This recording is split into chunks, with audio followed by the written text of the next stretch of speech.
Hello, good evening. I'd like to talk about, really, just briefly by way of introduction, my kind of experience as a Western journalist in working in Moscow and as a kind of practitioner.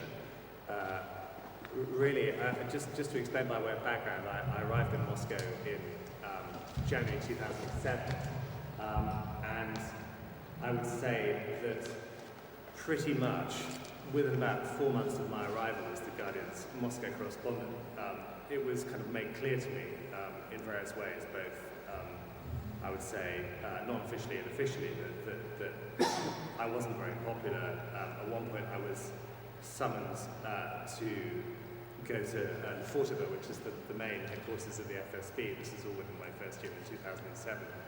And really I had a kind of sense very early on that my card was marked, if you like. And the sort of harassment I faced, I think, was rather unusual for Western correspondents, but in no means unique. And it was sort of cyclical. It would kind of come and it would go. There were good phases and there were nasty phases.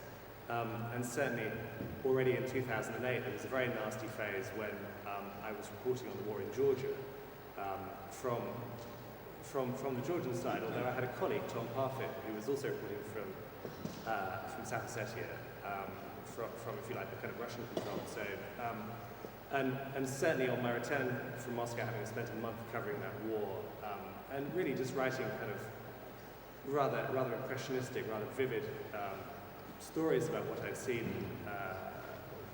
what looked and certainly felt on the ground very much like a kind of Russian invasion.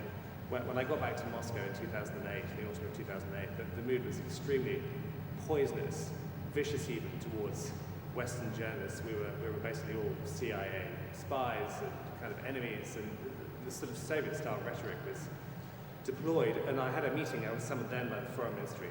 One of the things you have to do as a Western correspondent is you have to get your accreditation. And without your accreditation, there's no visa. So every year, you have to go and see your curator and go and get your papers. And so I went to see my curator, and he was unhappy. He kind of tossed down my accreditation cards and he said, "You lied!" Basically was his kind of introduction. And we had a kind of unhappy conversation about what was going on. And so it continued, really. 2009 was okay. Then 2010, I had problems in the Caucasus where I was briefly detained in Izvestiia. This is another obstacle facing Western journalists, is that much of the North Caucasus is now off limits. You can go there, but only with special permission, which in reality is impossible to obtain. And there's a war going on in the south of Russia, and obviously as a correspondent you want to go and talk to ordinary people and try and report it. This is becoming very, very hard with regulations changing all the time. I think almost deliberately to try and catch people out.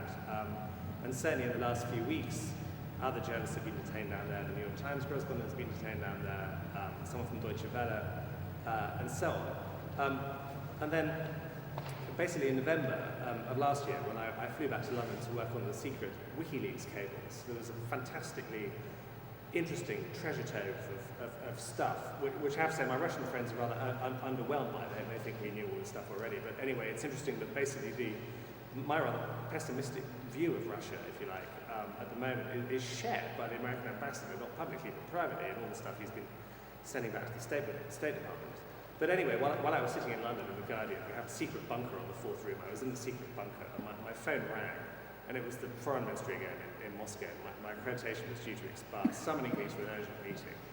So when I eventually flew back, we had another unhappy meeting, and it turned out to this sort of Soviet-style pantomime where a dossier of my crimes was laid before me. It was a very thin dossier, only had 2 pieces of paper in it. One of which was, I went on a Greenpeace press trip, and the permit was in the name of the Guardian's environmental editor, John Lloyd, and not mine.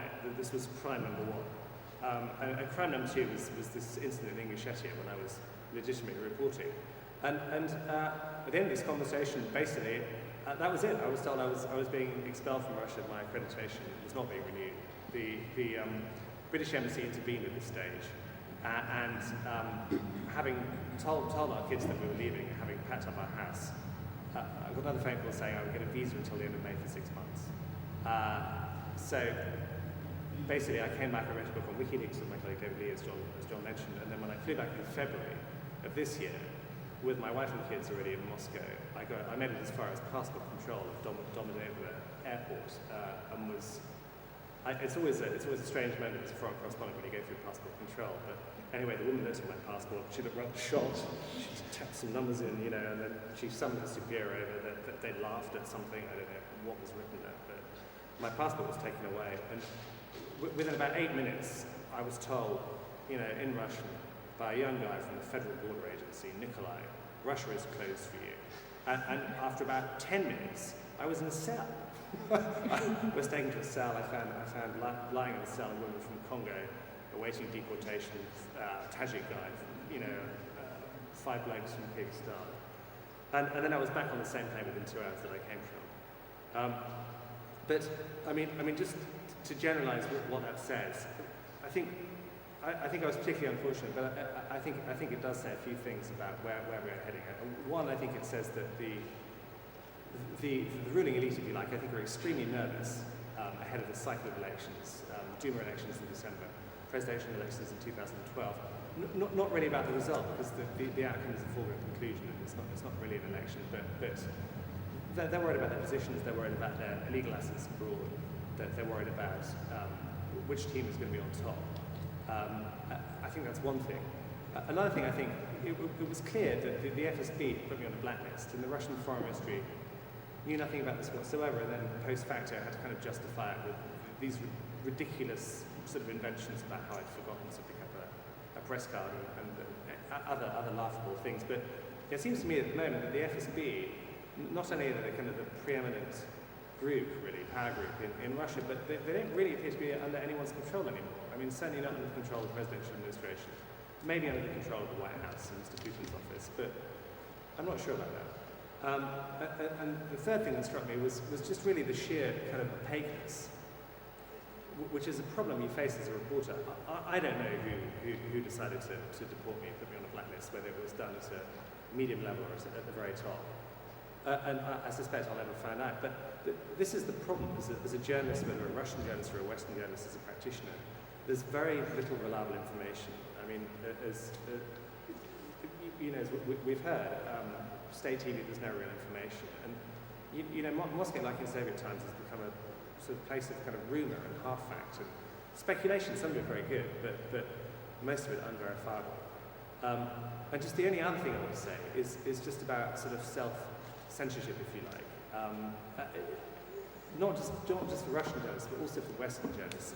I do strongly feel that there is a degree of self-censorship still going on among Western correspondents in Moscow. I'm not saying I'm the only person to write critically about the regime, because that's not true. A lot of people write critical articles all the time.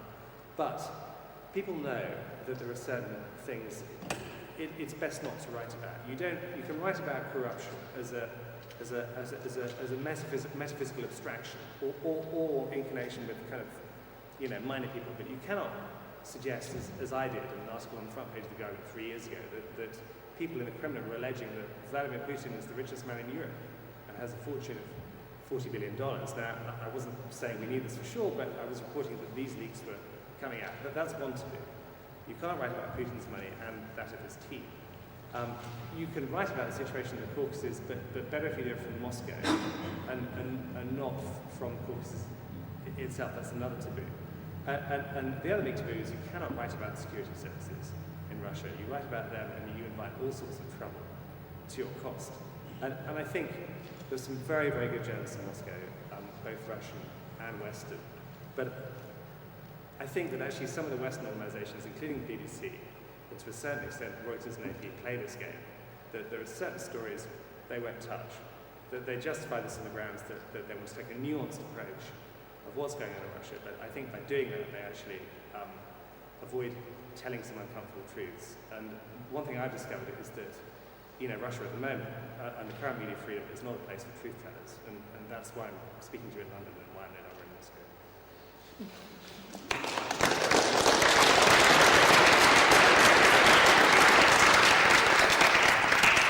Thank you very much.